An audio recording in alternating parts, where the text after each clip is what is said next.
Welcome to another episode of Collective Wisdom by Demand Collective. Today I'm joined by Crissy Saunders, CEO and co-founder of CS2 Marketing, a marketing ops agency that builds revenue growth architecture to power efficient and predictable revenue growth. Crissy also serves as an advisor to Syncari, Chili Piper, and also is co-founder and board member to Women in Revenue. Her extensive experience in demand gen and marketing operations is demonstrated through 14 years of successful marketing roles. Thanks for joining us, Crissy. How are you doing today? Good. Yeah. It's sunny here in San Jose, so it's been a bit rainy and drab, but it's nice this morning. So I'm feeling good. Um, yeah, feeling healthy. Nice, That's all I nice. can ask for in January. Yeah. Yeah, we just had the gnarliest storm down here in San Diego. Everything was flooded all over social media. The whole thing is just like rivers where streets used to be. Wow. That's Yeah. so, I feel like that's pretty uncommon for San Diego, right? Yeah, we're normally like really nice year round. So whenever we get like something, it's like chaos, even a few sprinkles. Yeah, I love San Diego. I've been there a few times in the past, and every time I'm like, I should live here. But You should, you should. So kind of digging into things a little bit, you began as a marketing coordinator at Adobe. You made the jump to marketing operations and marketing yeah, ops. and at the time it was Marketo, not Adobe yet. So very early on Marketo. Oh, okay. So that's interesting. Yeah, Yeah. So maybe you could tell me a little bit about, marketing ops has changed significantly since then. That was 2010 when you joined, and I think marketing hmm ops you took on in 2012. Like, how has the landscape changed? How has the role changed? And what was it like being in those early days of Marketo? yeah.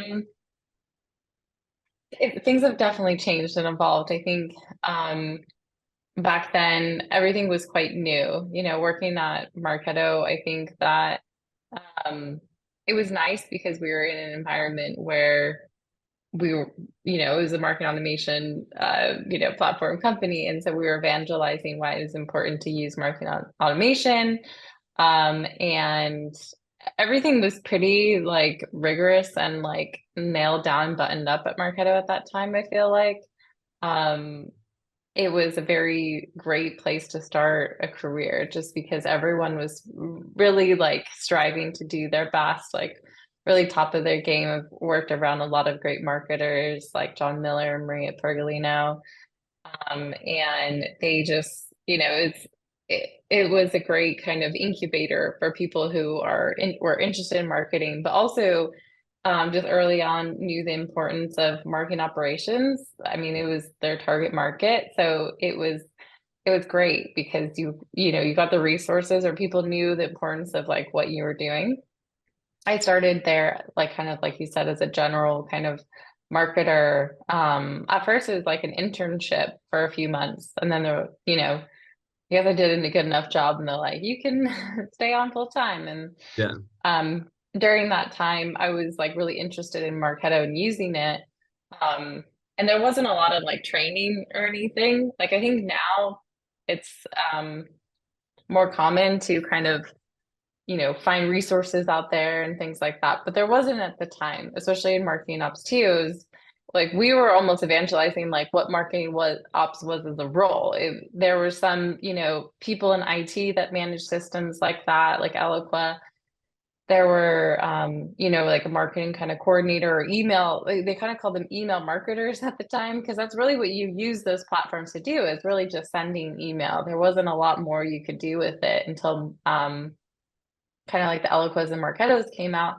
And then they were introducing things, like lead scoring and prioritization, lead capture for forms. And it was very inbound centric though. So I would say, and then it turned more outbound actually when you wanted to move up market and you go into enterprise. But um, it was the landscape for MarTech was quite small. You'd go to the way that people bought tech back then was you'd go to a trade show and you would have maybe like the 10 or, depending on Salesforce was huge. So that was where you saw maybe like, the hundreds of sponsors there and stuff like that, because it was just a lot of different companies targeting MarTech and sales tech. But when we look at MarTech specifically, it was pretty small, what you could do with it. And so Marketo was looked at as very advanced, which was cool to be kind of at the forefront of that. And I very much saw like an opportunity of like, oh, hey, if I get good at using Marketo at Marketo, like that's such a really good experience. So um, I kind of like use some of our university videos, like on the weekends. I would, lean into a few of my colleagues and kind of, be like, oh, can I build out lists for your programs? Can I start working on some of the programs? I also wrote a lot of content at the time, like we all wrote content. So some of the definitive guides, like we all contributed to, and I like that because I was an English minor in college and I can kind of flex some of my writing skills and stuff like that. But um, I just saw kind of an opportunity there, and I had some great mentors and a boss at the time. And yeah, so went just more into operations. So and because I was kind of unsure on what to do. I'm like, oh, I really like marketing, I like demand gen, but it looks like I'm kind of good at this like marketing ops thing. And so I kind of doubled down and went into that. But the I think the pace of technology since then and what you like how many tools there are and data sources and things like that. I think the expectations have just like advanced, and what that means for marketing ops is just, and rev ops in general, is like there's these expectations that you can do it all. So why aren't you? Where back then it was like, we need to do lead scoring and find data. Let's just go out and purchase some data on accounts who are using our competitors. Let's then see how we can apply that to them. Or, hey, we want to do direct mail. Okay, well, I'll figure out between this add-on and doing some of these things in Marketo with personal use URLs, and I'll just develop my own direct mail program. But it was expected that, things weren't so automated and advanced. And in some ways, a lot of that complexity of all the different platforms that you can use and what you can do has set expectations really high for what marketing ops can do. But we're still dealing with a lot of the same problems like bad data, band-aids, like tech debt, just I think because there's this pressure to advance everything. So I would say that that's a little bit of like how kind of I got started there, what it was like working there, and but also how things have changed. And I think we're going through another kind of evolution of MarTech too, which is the advancement of AI and like what does that mean for what marketers can do. But the problem, I think there's this false perception of like, oh, you can get advanced as like using artificial intelligence, but why are you still having like issues just trying to operationalize a funnel project? And they're not directly correlated. Like we still have Yeah. the crux of everything, data and infrastructure and things like that, that isn't just going to be built with a robot or AI or anything. Yeah. And so like, do you by chance, and I feel like marketing ops people have like always have like a favorite. Do you have a favorite, like a Marketo versus HubSpot versus Eloqua? Definitely not Eloqua, but we've always been quite agnostic. At the beginning, it was Marketo just because of my background with it Me and too. I having worked started in there. Marketo. Yeah, and like I think that everyone kind of is like, oh, you can do so much with it, and you really can. Um, I would say now between Marketo and HubSpot, I feel like they're both getting quite like on par with each other. Mhm. Especially in the last year with HubSpot. We actually did a podcast about like HubSpot recently and how they've made some huge like massive changes that can make them, on par with Marketo or maybe even, more advanced. So yeah, I think I don't really have like a favorite, but I would say those are like the top two. And it Oh, we lost you for a second here.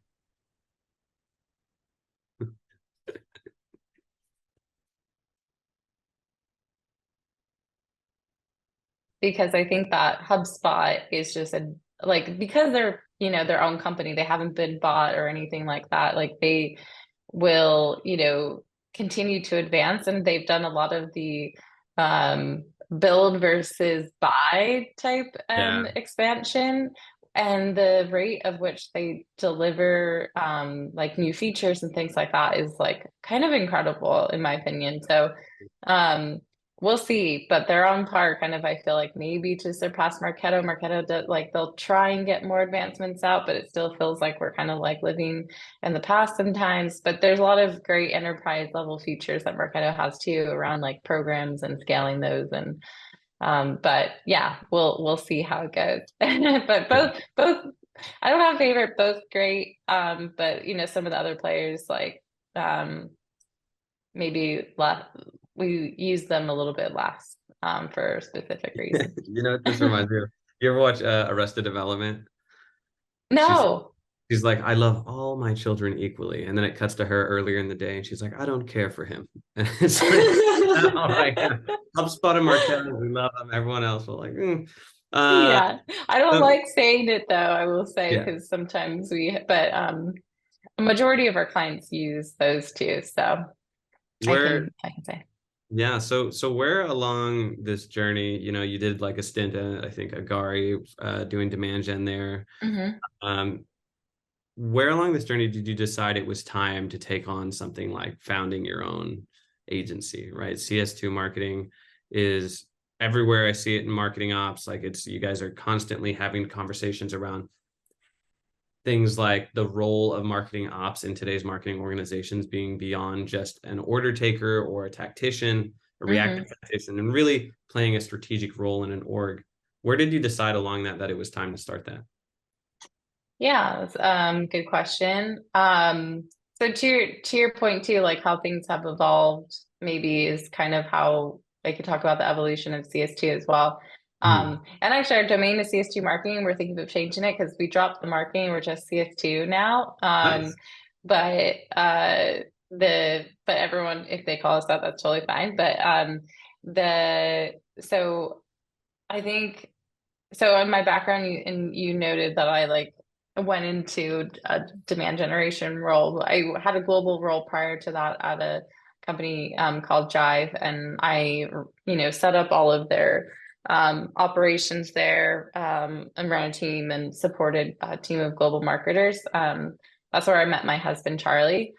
He was working there at the time, and he was in EMEA, and we kind of had like a long distance relationship and marriage. And then um, during that time, I moved to a new company because I thought it'd be weird to work with my husband just since we met there and stuff. And I was looking for a change. I think at the time I was pretty strategic in my role, but I was still on this like grappling like, do I want to go the CMO route, or like do I want to stay more in operations? And we still struggle with it today around like, if does operations have like a ceiling or anything like that. But I still felt like at the time operations didn't get the respect that like those other departments got. Yeah. And um I like was really interested in the marketing side. I knew how to do it anyway. I knew what the best programs were running anyway, because I always provided all the data and analytics and so forth. So I took on more of a demand gen role, but I was doing operations. I was doing demand gen. I was like running the SDR team. I then was like almost like pseudo kind of rev ops because we needed sales operations. So I was doing a lot. And I kind of got like a bit burnt out. But the one thing that I really realized was like, I like just providing value to clients and problem solving. And Hmm. I didn't really particularly like some like office politics and things like that. And I wanted to kind of, you know, maybe try something new. I was looking for something with a bit more flexibility. I feel like if anyone's heard me on a podcast, they've talked about it before, but I was just going through something personally at the time with my dad, and he was sick, and I kind of wanted to have more flexibility to like work from home, which now is like what everyone does mostly. But I was always having to commute like an hour and back like each day to some of my jobs. So And then Charlie was moving out from England, and we thought, okay, this could be a good time. Maybe we, start something together. I was going to maybe start it first just because he hadn't moved out yet. We had previously had like a kind of small business together. That was a Kickstarter that didn't, we decided to put on pause. And so we kind of had that itch for like entrepreneurship, really. And so then I've worked with agencies in the past. Like every time I was overloaded, I was then, from my boss being like, well, why don't you just work with an agency? And then we'd bring them on to maybe take on a few projects that I just really needed done. And I just felt like it wasn't really great. I was having to fix all of the work. I feel like they didn't really dive into the real needs of like what our company needed. It was more like, hey, we deliver this to every company. Here you go. And I didn't like that experience. And I'm like, wow, I could do better than this. Like I mean, like I feel like there's a need that is, and they were charging a ton of money for it at the time too. And so I think that was like kind of the crux of like, okay, maybe we should go on our own and do something. But we still had it be more marketing centric. So I reached out to people in my network, and we had like 5 clients from the start. And we took the approach of like marketing ops, but also a bit of demand gen, like doing email marketing and, SDR sequences and things like that. Because of that, that's why our name was CS2 Marketing. Yeah. But then over time, we realized, okay, where we can really provide like true value is through the operations. And over time, that expanded into more of like I would say RevOps and what it is today. And that's kind of what we still do. We expand, we do marketing operations, but why we call it revenue growth architecture is we feel like it's a lot more than just what people call typical marketing operations. So yeah, that was the kind of crux for it and how it evolved. And I was really lucky to have some great clients at the start. And some ended up being clients for like 9 years. Some in an evolution of one of our client has been one of our clients for the whole time that we started at CS2. They're our first client, and they're still a client today. And we're celebrating 10 years next year, I think. Yeah. Or this year. Yeah. Flex. Like I'd be telling everyone, I'd be like, our LTV is crazy. But yeah, so it's really lucky in that way. And they've even been acquired and we still get taken on. But yeah, and we have some clients I started working with in, early 2016, and they're still valuable clients of ours. So we have more of like an embedded type of service, and there's always things to be done, always things to evolve. And I will say though, as we've expanded and grown, we've taken a more purposeful, instead of like, hey, let's just execute on what you need done, to, hey, you come on board, we're going to show you and put you through like what found a great operational foundation is and guide you through that. And also our key main focus is to everything we do is around improving the customer journey, creating operational efficiencies, or providing data and insights. We do a lot of stuff in between there, but I would say a majority of all the projects that we do can in some way or somehow be, filtered into those 3 value props. Yeah. So that brings an excellent point where, I think, how do you come to these companies when you start these relationships? So many agencies are sort of, like you mentioned, we're just going to do what you're asking. We're just going to do, look at things that have already been done, right? How do you bring proactive suggestions about that strong operational base, but also be proactive about opportunities for expansion and opportunities for more in-depth reporting or revenue structures? Yeah. So one of the we have a blog post on it, like what revenue growth architecture is, but a lot of what we saw was with our clients that we typically ran a lot of the same projects. Yeah. In between the big rock projects, we help them operationalize a funnel, which also meant like their handoff and who should, become sales ready, the lead scoring or prioritization that supports that. routing and things like that, their order of operations, how they're running campaigns, and then also their like simple attribution, like lead sourcing and things like that.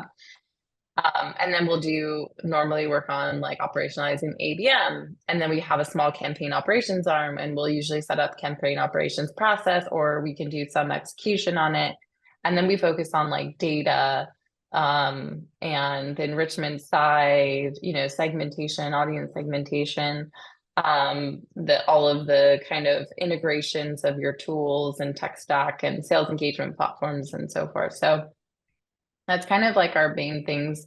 And then the analytics side, like you said, and insights. And so that we kind of map that all out. We're like, okay, what are all of this, the main things? Like, okay, we went through like years and years of doing projects, and we like documented that. And then we went through also just all of our inbound messages from clients that we brought on board, or even from our contact sales. It's like, and we saw consistent themes. We need help with our funnel. We need better insights. We are trying to do ABM. We don't, where to start. Like, how do we operationalize that? We need, we need to scale out our programs. And so that fed it into it too. So it supported that. So now we have typically like an assessment that we can run with a client who comes on board, and for our funnel architecture, which is where we would have people start, which kind of goes into a lot of those things I talked about.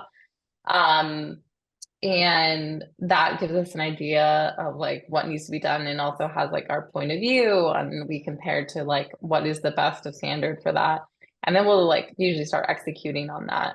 And the benefit too is we've built a lot of things around that. So we have we mainly work with Salesforce customers, but we have a custom object tracking method for lifecycle that we've developed, and we've rolled that out in the last year, and that's been great. So it's almost like a pinnacle of that, where they also benefit from having this like great reporting and the best way to track a funnel. And it's all funnels. It's not just starting from MQL, but outbound funnels, partner funnels. We call it kind of almost all bound, and it's so useful and cohorted, and you don't have to join leading contacts together and anything like that. So, and then we do source attribution tied to it for the tipping point. So it's been an unlock for a lot of clients, because that's like a lot of what they're looking for. And at the same time, it develops a great sales process for them, which is also where we just see companies are really flawed. They think they have a process. They think they have stage definitions nailed down. Yeah. They're like, oh, we do have an MQL or sales ready person. Okay, what does that mean? Or an opportunity, when does that get created? Oh, it's just when the salesperson decides that meeting should be converted. And so we'll run to clients now usually through that. And if they're if they're a client who needs other things done, we still will do now kind of like a scorecard where we assess like areas of opportunity across revenue growth architecture, so they can see kind of our diagram that we have, and we'll mark off like, okay, you need help here, here, and here. So always thinking about that, and we'll help kind of roadmap with the client on based on their goals from their company, what they should prioritize, and also based on their resources and stuff. But it usually always starts with funnel architecture. Yeah. So how do you go about when, right now, for example, you mentioned like MQLs, right? And that's like the big thing. The MQL is dead. This is dead. XYZ is dead. How do you go about contextualizing that as more of a reporting structure with standardized qualifiers for each of those stages, as opposed to saying, when you have the philosophical debate that people have on the other end of it, saying, oh, these things don't exist or they don't work anymore, right? And when from that side of things, it's more of a functional thing. How do you have those conversations?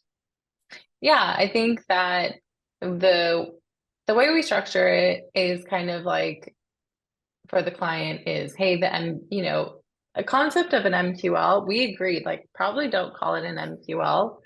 That's very short-sighted. We actually call it, what we try and get clients to call it is, we call that stage sales ready.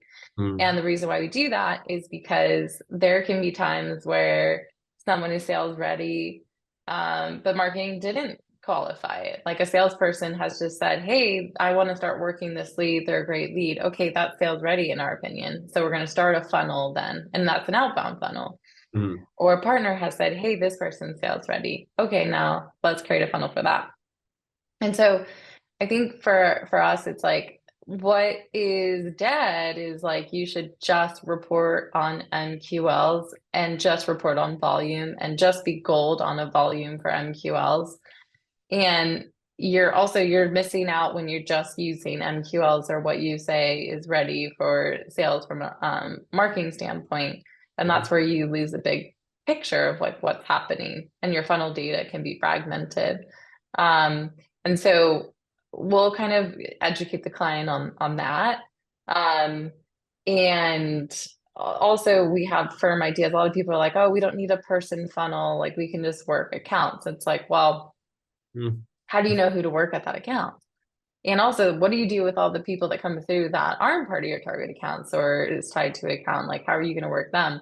So we've actually worked with like some like big name clients who they didn't even have a person funnel, and they missed out on a bunch of deals. And finally, it took like one deal or someone coming through and their CEO finding out, and they look to us and bring us on as a client to kind of fix some things like that. So yeah, I think it's taking a commanding approach with our clients of like, hey, this is actually what we think is a good way to track things.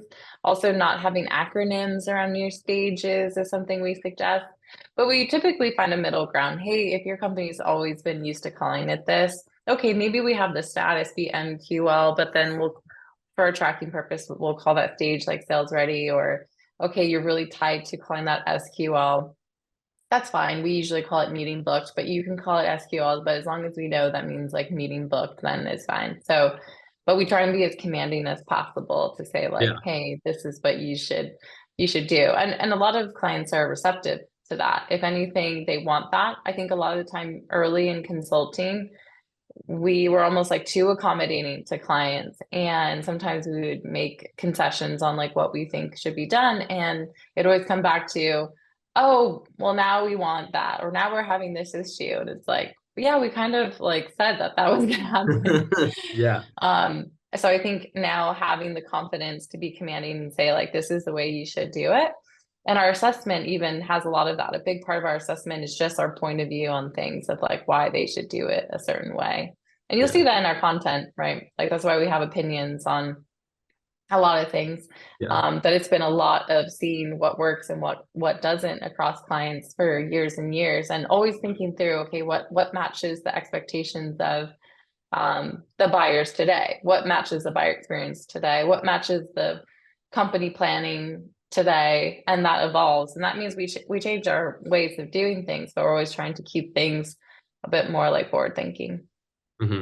When you go to these orgs and you're kind of saying, commanding, as you put it, which I love, one of the shortcomings for a lot of agencies is they aren't commanding, right? And they are overly accommodating, and they're not really being the expert in the room. They're being the order taker, right? So when you come and you end up working with either a marketing leader or a demand gen person, one, how do you, there's no easy way to tell people that something they're doing is bad, right? Yeah.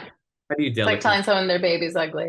Right. How do you tell them they're ugly in a delicate way, but also that reaffirms the value you're bringing to the team?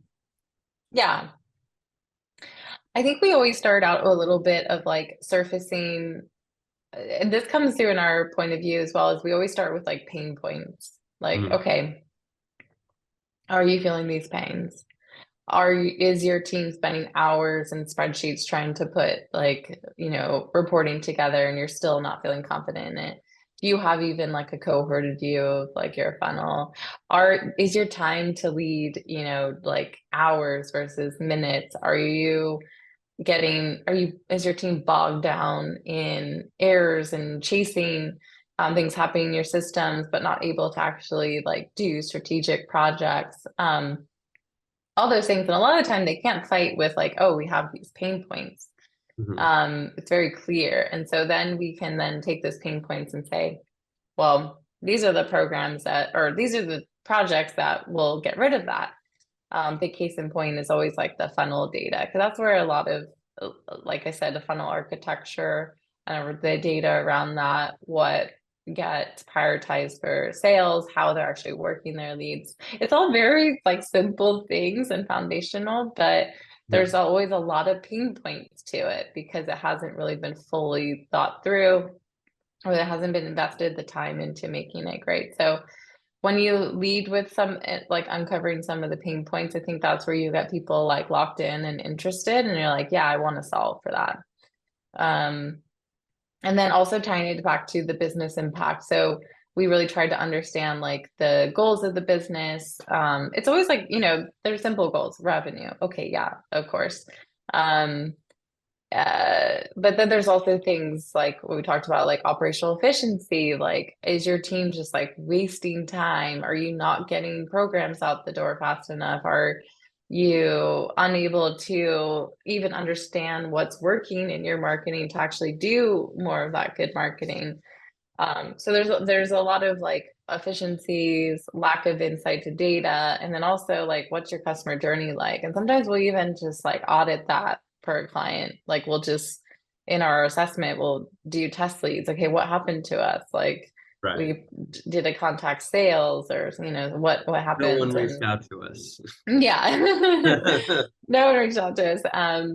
And I think showing that and uncover, like, I think trying to get people aligned on the call will usually surface where there's issues, but we also approach it with a lot of empathy. We're like, hey, a lot of this is hard, or hey, you haven't had the resources to date to do all this stuff. I think one of the things that I really like, I maybe did it early on when I went in consulting, but I always tell the team not to do this, is like really try not to go into an org and be like, oh my gosh, it's so bad. Like, who did this? Like, what happened here? And do not point fingers or anything like that, because as we know, like, people can come in at any point, change things, make things a mess. But also, these companies, and we work mainly with startups and scale ups, but they have immense pressure around like getting things done. And a lot of times they just don't have the resources to do it. And so Fight there's for their people that lives. are, yeah. And people like you probably in demand gen, and we work with a lot of demand gen people, like they sometimes are the marketing ops person. Mhm. And they're trying to balance like, okay, how can I put in some infrastructure while also just, getting programs out the door, like trying to develop a strategy for programs, running webinars, doing this events and things like that. It's just impossible. So yeah, we try and lead with empathy for the client too, to say like, hey, we know there's probably a lot broken here, and you probably have great people on your team who've been trying to like fix this, but we're just the extra pair of hands to really guide you and give you the map of how you should do it, and also to help you execute, because there's so much to be done. There's so many competing priorities internally. There's a lot of enablement to be done. So Yeah. let's just help you get there.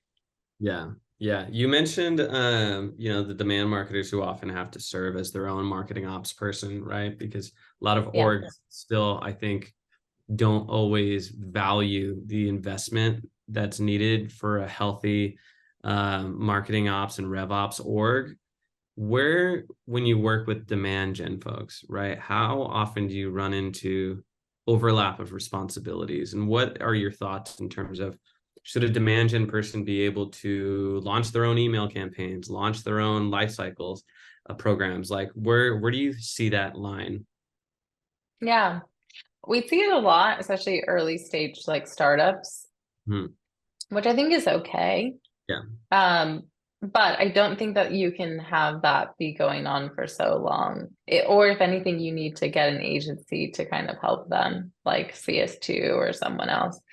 Um, because it's just too hard. Like, and I'm really all you're going to get done is campaign execution in some ways, or then making sure those leads then get to an SDR or a salesperson. There's not really much that's going to get done beyond that, in my opinion. Mhm. Maybe they'll be like administering outreach or something, or sales loft and doing sequences, but beyond that, they're not gonna have the time to do anything else. So, and if they are, they're working really long hours, like maybe I've done in the past. So anyway, but the I think for us, like we'll actually still work with those folks. It is a lot better when they have someone dedicated to operations and RevOps. You can just get more done.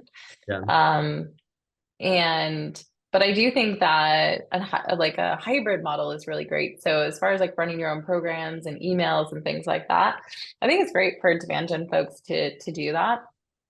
And then set up structure for them to do that. So like program templates and things like that, and then final QA to be done by a marketing ops team. I also just suggest like campaign operations just be separate from the rest of like rev ops and marketing up, whoever's in charge of rev ops or marketing ops, Yeah. just not have a big part of their role be campaign execution, because they're also not going to get anything else done. There's just too much to be done there. It's a lot.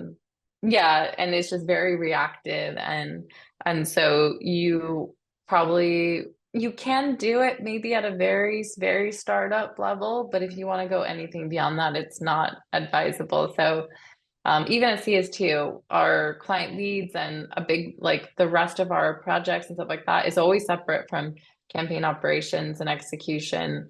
A team is just focused on doing that because it just operates in just a different fashion. It's very timely. There's a lot of collaboration back and forth, and if you're doing that all the time, you're not going to have time to say like get stakeholders together to workshop your life cycle stages. That's just not going to happen. Yeah. Yeah. That I think is an important distinction that a lot of companies don't make is rev ops, marketing ops side of the house versus campaign ops. Mm-hmm. Which is, I think it takes away from the ability for folks to really narrow down and focus in on the things that really like they should be Mm-hmm. focused on. I think I had Yeah. a CEO who had a saying who it was all about, always be helpful to your team, helpful to others, be willing to jump in, but don't forget the job you're paid to do.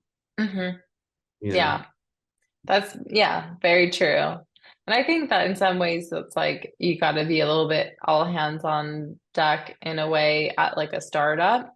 yeah, And so I think then you can operate in that fashion. But if you have a lot of demand gen marketers, or if you're running a ton of programs, if your budget is like millions of dollars for marketing, like you need to have the equivalent in resources to help get that done. yeah, And it's just a different way of like um, thinking and operating. I do think though that campaign operations is a great being close to that or having done that as part of your career is is just good to do, because yeah. then you know what's possible, you know how things should be set up. Pushing yourself also to maybe run like ABM programs or figure out the infrastructure for that is great, Mhm. because I think a big thing for me and where I see the role of the VPs of operations moving more to a VP of RevOps is you want to flex both sides. You want to first understand like what's great marketing, how do you report on that, how do campaigns set up, um, understanding the attribution side and funnel attribution and things like that. But then also understanding like for the business, um, what that means as far as like SDR process, how sales work, opportunities, um, and more efficiencies there. I think you need that like gamut of like the whole thing, literally from like lead in your system and all the way through to like customer and beyond that. And Yeah, the operational person who can kind of understand the intricacies, and you don't have to know everything. You don't have to be building flows in Salesforce or anything like that, but knowing what's possible and also having some of those technical skills, and then building that with a blend of like business savviness and what needs to be done from the business and what is good marketing and what is the like buyer experience today and how's it evolving. That's going to be what's like a VP of RevOps, and then maybe even turn into a CMO one day. mm-hmm. Mm-hmm. Love that. I love that. That's great advice. Great insight there. I think that's a great place for us to wrap things up. Thank you again for taking the time to talk with me Yeah, today. it went so. Yeah, all right. Any final things you want to share? Any final thoughts or anything you want to plug? Yeah, so I think for those who are listening and like podcasts, we have a podcast by CS2 called the Revenue Growth Architects Podcast. It used to be called Forward Thinking, but we changed the name last year. You can check that out on our website, cs2marketing.com. And we have a lot of great content there too. Or you can follow myself, just Crissy Saunders. Also my co-founder, Charlie Saunders, and a lot of the team members at CS2 in general post a lot on LinkedIn. But yeah, connect with us there. And we're always taking kind of questions and topics for our podcast that you can email rga@cs2marketing.com for.